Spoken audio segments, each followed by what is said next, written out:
So I feel the need to apologize for a lot of things.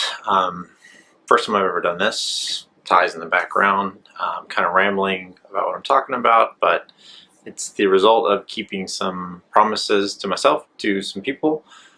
So I wanted to see if I could record video with my camera, because it occurred to me yesterday when I did that really crappy video on my MacBook that I kind of have all this equipment that I've never used to its fullest potential. And it got me thinking about some other things too. I keep having these conversations with people, and I've had them for a long time now, and I'm actually trying to write a blog, and this is going to help me kind of think about what to say on that blog as well. I thought to myself the other day that I'd really like to start a YouTube channel, but I don't know how, or but I don't have the equipment, or but whatever. And that's something that drives me crazy in other people, and it's amazing how often we lose sight of it in ourselves as well.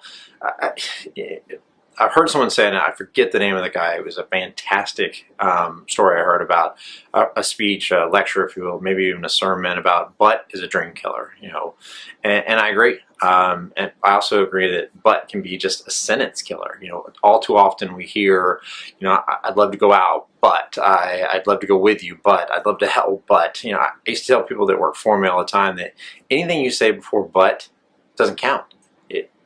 You killed that sentence. And you know, the truth of any sentence starts after the word "but." I'd like to go out, but I'm not, or I can't, or I won't. I'd like to help, but I'm not.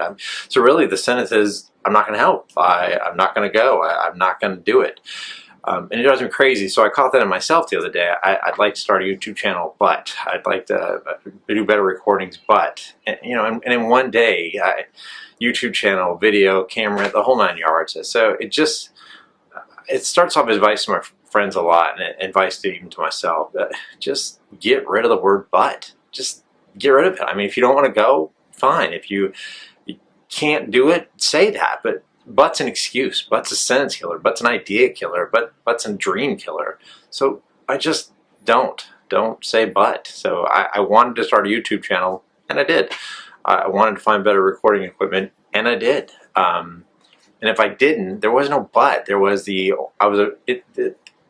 not "but" what it's or I guess the other truth is sometimes "but" we use the wrong words afterward. I'd love to go out, but I don't want to, but I'm afraid to. But so really that's it. I'm too lazy to start a YouTube channel. I'm too naive. I'm not educated enough, and all those things are fixable. So your "but's" a killer, and it's stopping you from anything and everything you want to do.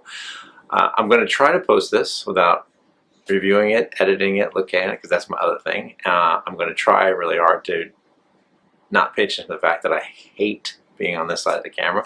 So we'll see. And if anybody actually sat through it, I really thank you. And I apologize, and I promise we'll get better with all this kind of background stuff and all that. So, talk to you soon.